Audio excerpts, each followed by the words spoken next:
it might be far down the line for you, but did you take anything from his succession planning? And have you even started to think about that? There's no kiddos in my life to leave it to. And so I will probably be in a similar situation for him. And look, I would love to be able to change somebody's life like he changed mine. I mean, I think that's required of me.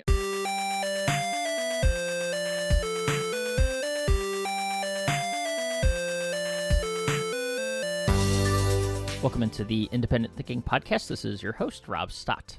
I got to tell you, I've been looking forward to sharing this story, this podcast for quite some time. I met Larry Wright, who's the owner of C&C Home Appliances in Lake Charles, Louisiana, during prime time in Nashville, and got to talking to him about his store and his business, and how he got into the business, and immediately knew that this is a guy who needed to get a platform to share his story and talk about his path to retail ownership, and it's frankly incredible. I mean, there's so many things you can take out of this and learn from it as an independent business owner.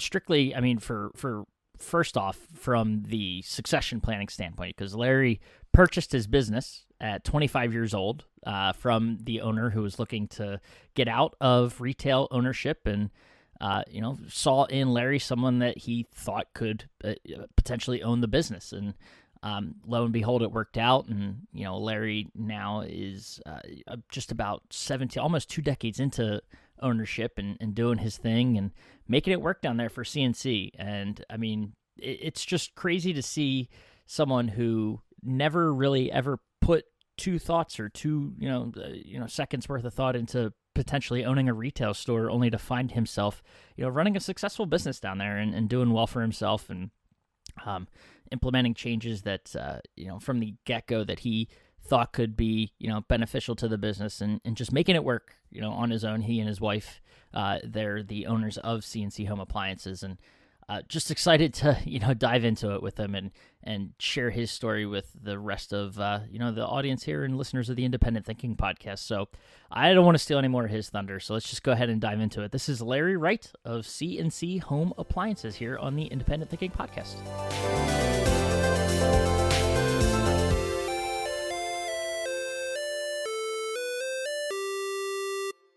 All right, we are back on the Independent Thinking Podcast and excited to catch up. Larry Wright, the owner of C&C Home Appliance in Lake Charles, Louisiana. Appreciate you, taking the time, and we pulled this together kind of quick, didn't we? We did. I'm thankful that I was invited though. No, anytime we can get a member on to talk about your story, learn more about you, and without diving too deep yet, I know we talked a little bit in Nashville while you were down there for prime time. You have an awesome story, and one that, we've been looking forward to sharing. So let's start right there though. Prime time. We were in Nashville. What was it like to be back in person?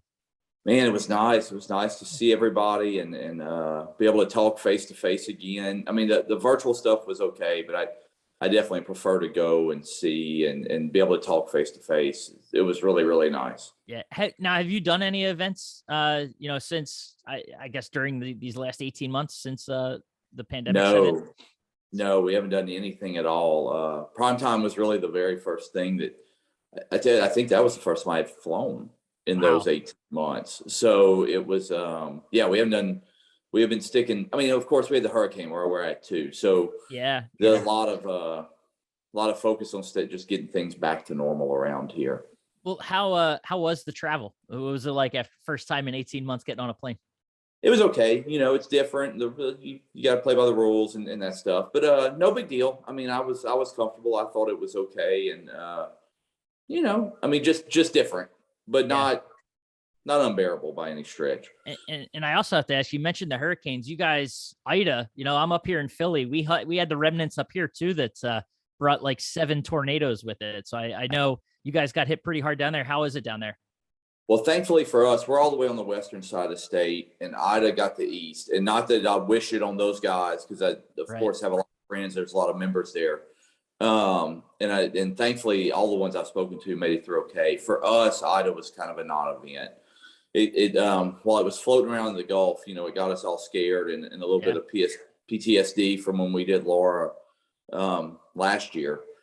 but thankfully, we were fine. It was no big deal to us. And most of the guys I've talked to on the eastern side of the state and Houma and New Orleans and that area, most of them made it through without any severe damage, thankfully. Yeah, well, it's crazy. I mean, is that something that, I know hurricane season's a big deal, obviously, down in the Gulf and even up the East Coast to an extent, North Carolina, up weather's crazy everywhere now, but as a retail owner, a store owner, how do you factor in this season and the weather? Do you guys do anything different from a business perspective? We really don't. I mean, because it doesn't, we have been 15 years between a severe hurricane getting us. And so, you just kind of hope that you don't go through it. And we have made it a good while. I mean, 15 years is a good long haul. And prior to that, it was, I want to say almost 50.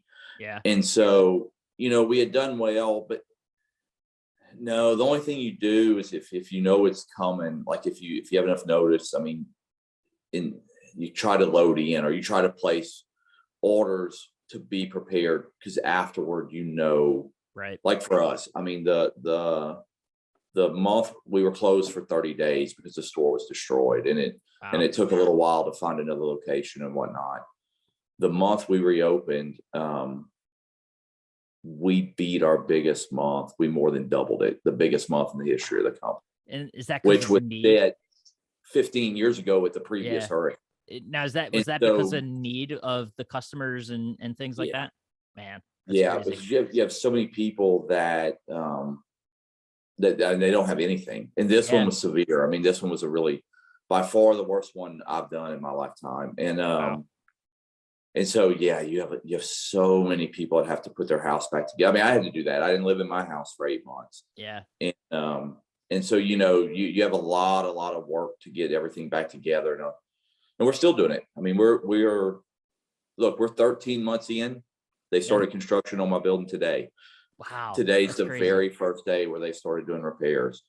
And so, that's great for us. We're happy. We're ready for sure. But it's a long process. I mean, we're probably years. The government approved disaster relief funding for our area yesterday also. Jeez. And so, everything takes so long, and it's a long process.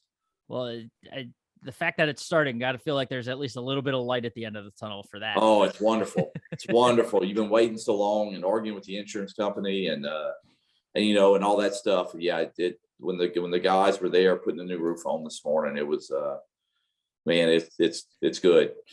That's awesome. Well, tell us a little bit about C&C. What's the elevator pitch on your business, and what's it like right now for you? So C&C's an old business. We're 46 years old. It started in 75, and I didn't start it, of course.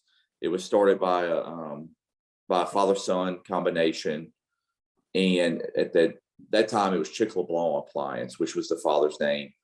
And over the years, they merged with another appliance store that coincidentally started with C, and that's how we ended up at the C&C. I went to work there in '99. And I just had my birthday. I'd just been 7 years of me owning it. Happy business birthday. Yeah. And so, but it's been super duper busy. COVID, I'm sure most dealers or members would tell you COVID's actually been pretty good for us, other than we don't have any product. Right. And we've been super busy. Thankfully, the hurricane, of course, almost triples our business for a couple of years. We'll see that. And we're the same as everybody else. I mean, we're scratching, trying to find product, leaning on the vendors, and trying to do everything we can do to stay open and be successful. No, that's awesome. And to your point about scratching and clawing to find product, your time, just to reflect on what it was like in Nashville, was that what kind of opportunity was that for you? Was it, a good one? It was definitely a different show. Yeah. Because typically, we're going in and there's huge discounts, and hey, if you buy a truckload of this, you get this, or if you buy so many, and there was a lot of programming and a lot of planning for us going into that to make those buys, because that would typically carry us about 90 days. And this time was definitely different because there's no product. And so there was very few promotions. And I mean, still a good show because, you take advantage of what was available, which wasn't, oh my gosh, maybe a tenth of what would be normal or what I would consider normal. Yeah. And so, it was different. A lot of ability, one thing is not having to worry about all that. We had a lot of time to focus on the parts of the business that typically, I think, get pushed away at the show. So, we talked to our website provider about making our website transactional. Ours isn't, and it needs to be.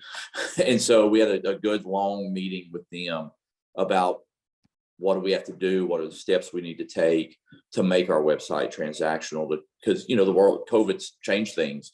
It's a lot more important today than it was 2 years ago. And even though we're in a fairly small town, it's, I think we all think that, oh, I'm in a small town, I don't have to have that. It's not like that anymore. I mean, was there something that, obviously being able to sit and talk with them and have those conversations is important, but is there something in your mind or as you're evaluating your website that, really made you pursue that to make your website trend? Like, was there a moment that you're like an aha moment that made you realize that it was important to do that? The COVID changed because we would get inquiries on our website before. I mean, we've had a website for, I don't know, 15, maybe even longer than that, a long time. And, you get inquiries and it'd be, one a day or something like that. Well, then when COVID hit, I mean, it was huge. It exploded and we're getting a ton of inquiries every day. And part of it's just thinking on my part. I'm like, well, if it was transactional, they don't even want to talk to me.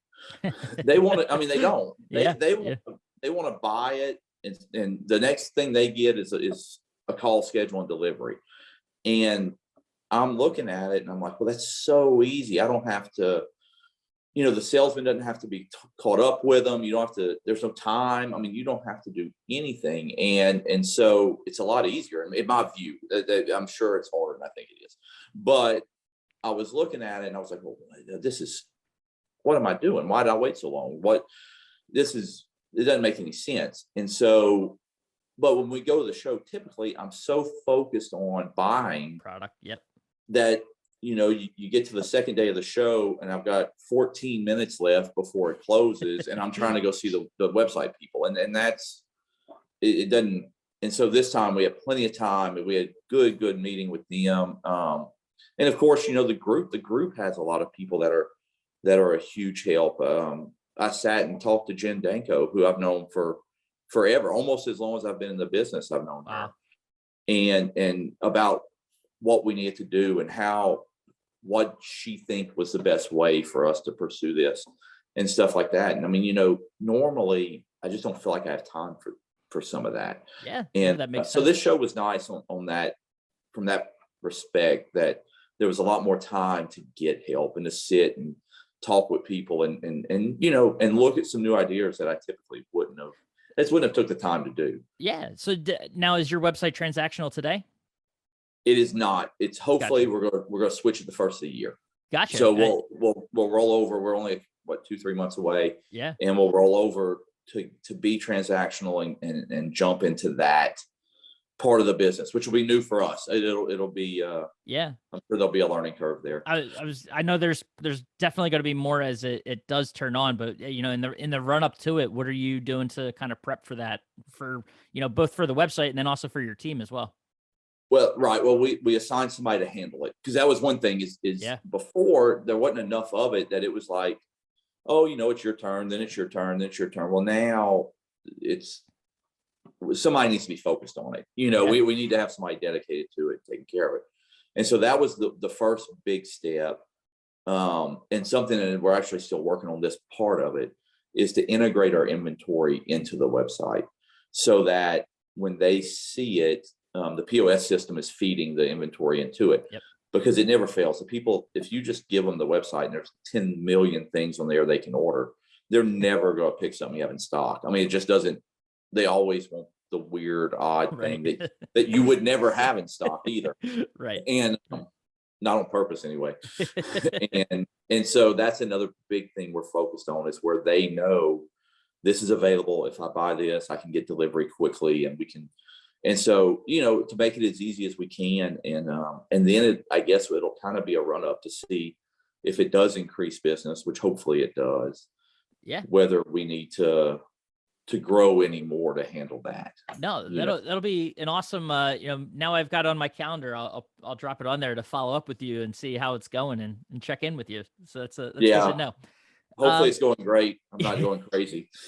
It's what we want to hear. No, but the real reason why, and just to completely change subjects here, I was excited to get you on the podcast, is when we were talking in Nashville and had the time to sit down, your story, your background of how you, came into the business, came into C&C and now as the owner, is one that is incredible to me. And it was one that, I've done a little bit of writing, for Nationwide here about the importance of succession planning and stuff like that, but I don't want to steal your thunder. So I kind of want to let you sort of walk us through that, your timeline with C&C and, how you got into the business and came to be an owner. So I went to work for C&C in July of 99. And I was in college. I was a sophomore in college. And I was looking for a job that would work around my school schedule. And a friend of mine's dad was a contractor, and he said, "Hey, the appliance store where I buy my appliances, they're looking for delivery people. You should go and apply there. They'll, the man who owns it's super nice, and he'll probably give you a job." And sure enough, he did, thankfully. And so I was a delivery guy, and I delivered for a while. And then, I was going to school, so I was only part-time, and I was starving to death because I just, delivery guys don't get paid that way. And so I went to the owner, and I talked to him, and, tried to figure out what I could do. And I actually ended up becoming a service tech. And so I did that for a while, and I probably for a couple of years, and I finished school. I didn't take the quickest path through college and the most direct route, for sure. And so I finished school. I actually, my wife worked in the office there. She was doing some of the bookkeeping. And so I finished school, proposed to her after I finished school. So we ended up getting married, and I left. I left for about 6 months, and I did what I went to college for. And what was that? What did you go to school for? I went to school for to be a teacher. Oh, wow. And I taught middle school for the GED program in a state prison. Wow. And really, really, really liked the job. Like, it was a really, really good job. And we elected a new governor here in Louisiana, and he didn't want to waste any money on criminals. So they ended up letting me go. The program I was in just went away. And so I called the store, and I called the previous owner, and I asked for a job again. And he's like, "Oh man," he's like, the only position we have is in sales." And I'm like, "Well, okay, I'm recently married, I'm unemployed, I got to do something." Yeah. And so I took the sales job, and as time went by, I was at least decent at it. I don't know that I was Superman, but I was pretty good. And me and my wife got ready to leave because one of the negatives with a small business, whether you're doing whatever, is the ladder you can climb isn't very high. Right. I mean, it's, and so there was, we were still fairly young in our 20s, and there was no real way for us to advance. But the previous owner, his name was Roger LeBlanc, had been wonderful to us. I mean, he had worked us both through college. I mean, he was the nicest guy on earth. I mean, him and his wife both just took great care of us. And so we went and we said, "Look, just so you know, we're going to start looking for other jobs." And we explained why, and he understood. And so the reason we did it is so he would hire replacements, and we could train them. And we left, he was fine. He was solid, not in a bind at all. Because I mean, we owed him that. I mean, he was absolutely super guy, and he had a different plan.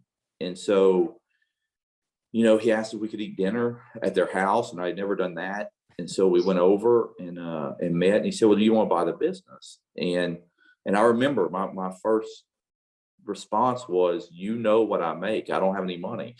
and, uh, and he did know, and he actually had a plan. Like he had, it was a 20-year plan for me to acquire the business, and I just finished year 17 2 weeks ago. Wow. I have 3 years to go, and it'll be paid off. It'll be all mine, and I'll be in the clear. And it was a great opportunity that me and my wife got.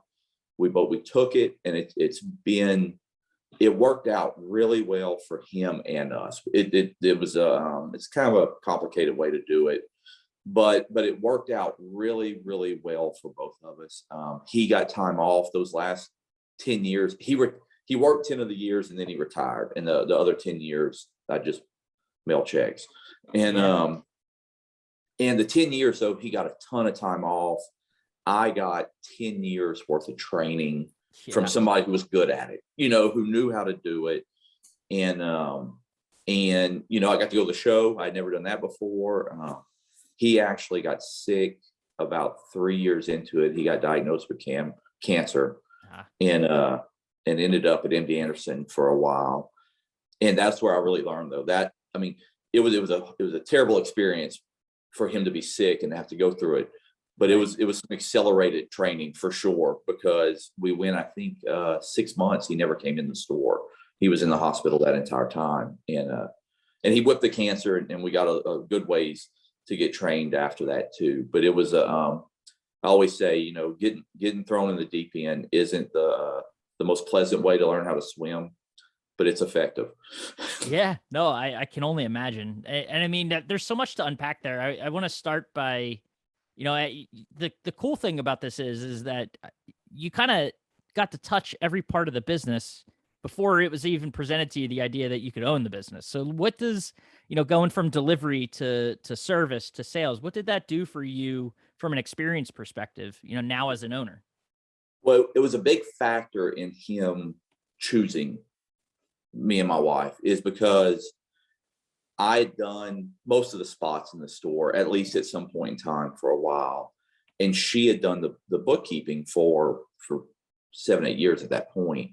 And it was good to understand, because, and look, and I still do this now, and it's probably not the best thing to admit, but you think, well, all the delivery guys do is complain. They're always complaining. They want, lighter appliances and Right. new dollies and breaking Right. stuff.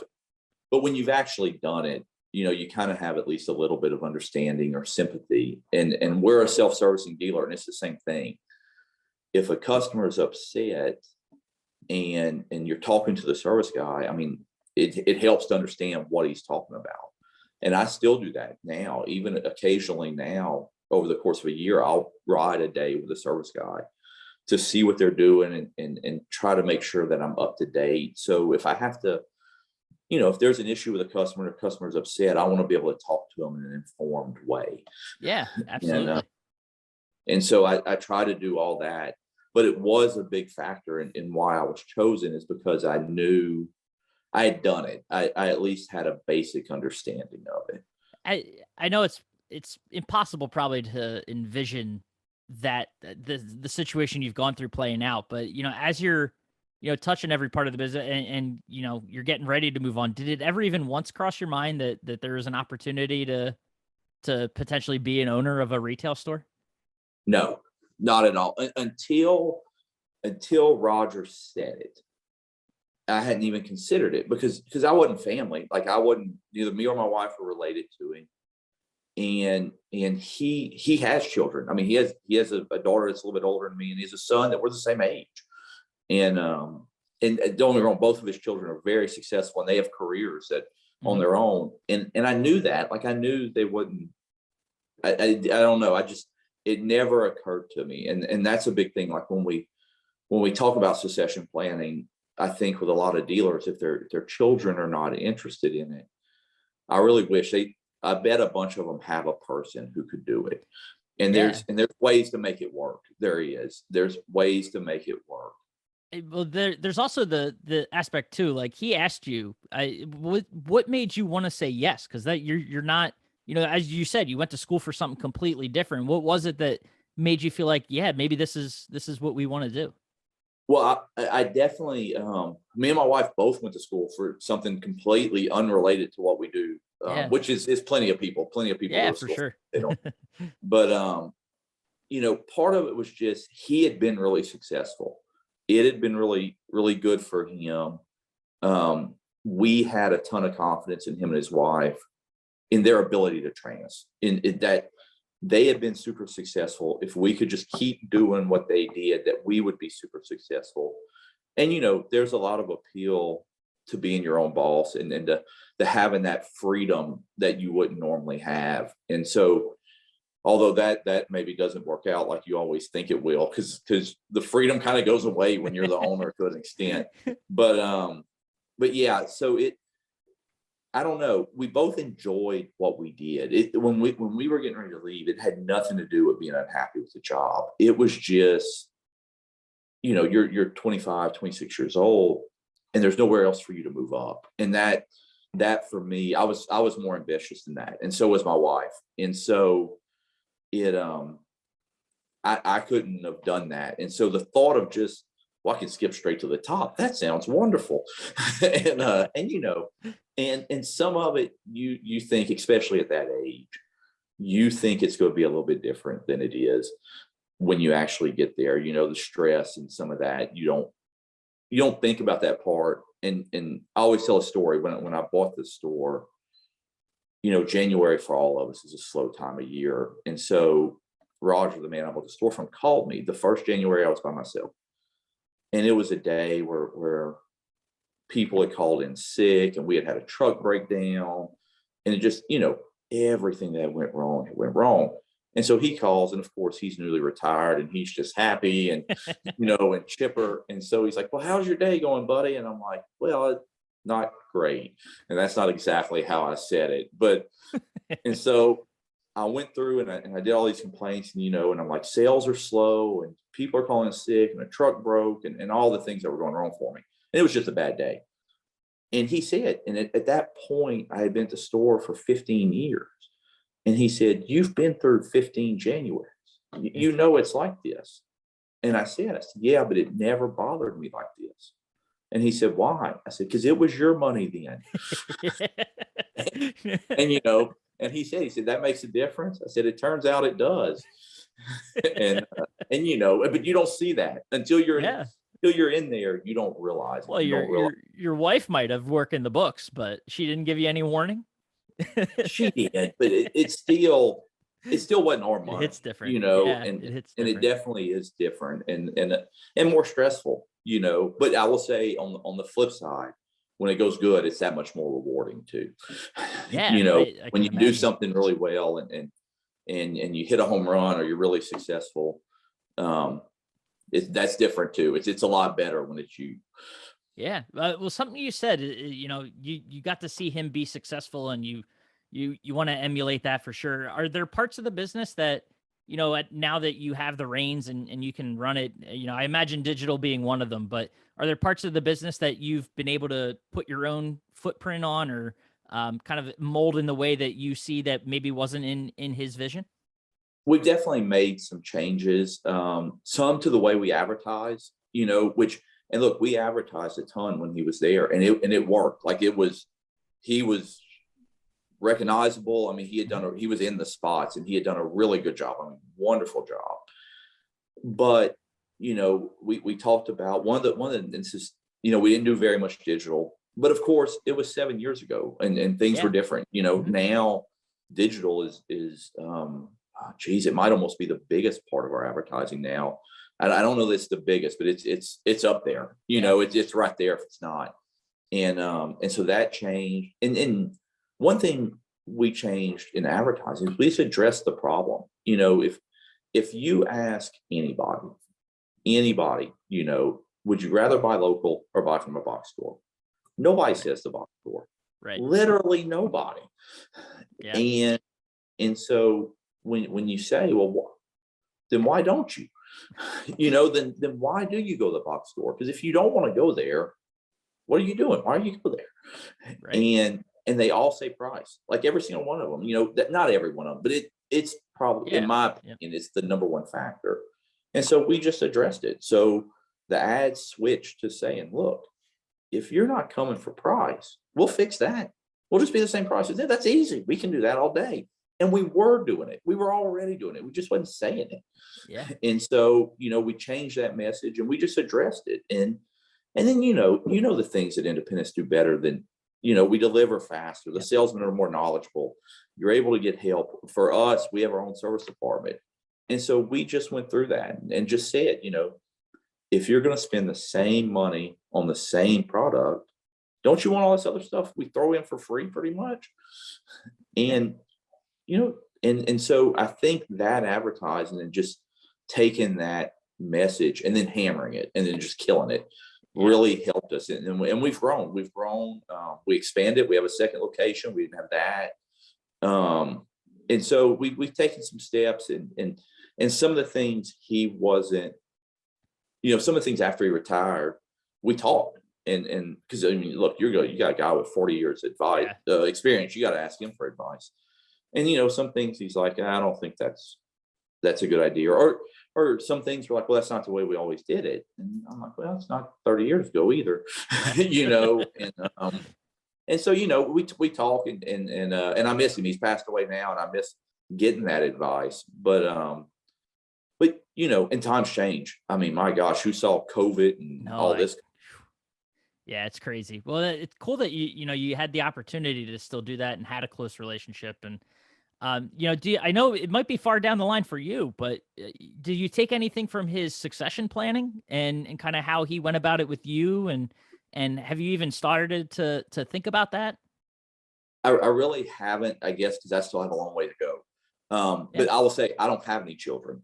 So there's no kiddos in my life to leave it to. I mean, I have some nieces and nephews and whatnot, but that's really it. I don't have any children personally. And so I will probably be in a similar situation for him. And look, I would love to be able to change somebody's life like he changed mine.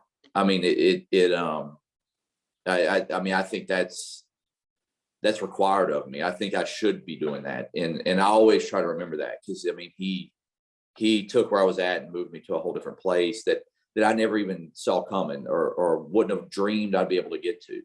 And so, I mean, you got to do that. I mean, I don't see any other way I could do it. That's awesome. That's so cool to hear. And I just like, that's the heart of independence, right? That's what independent retail is all about, these small businesses and just the impact they can have, not even of course within the community, but on the individuals in the store. So that is so cool to hear. Well, the stuff that everybody says, you go to work and you work hard and somebody will notice and you'll be rewarded and this and that. I mean, it happens. It's real. It happened to me. And I try to make sure it happens to all the people that work for me. I try to reward them as best I can. And some person will get the ultimate reward at some point. That's awesome. Well, I'm going to ask one more question. Having started as a delivery guy, have you upped their pay? Knowing what they make? I mean, choice, we got to now. You can't hire anybody. But, I did a little bit at the beginning. But when you're in a different chair, you understand why they were making that much. You know what I mean? My opinion changed as time went on. If you'd asked me at 20 when I was a delivery guy, I would have a drastically different opinion than I have now. Totally understandable. No, I can appreciate that for sure. And no, Larry, it's awesome to be able to catch up with you and dive more in depth into your story, because like I said, it's an awesome one, and we've been looking forward to sharing it. So. I know time's busy and you got a building to continue to work on. So I want to let you go get to that. Yeah. Let you go check on them, and we'll be sure. I mean it too. We're going to check back in and see how everything's going with the website, and once you get it transactional. So it'll be cool to catch up with you. Well, thank you for having me. You got it.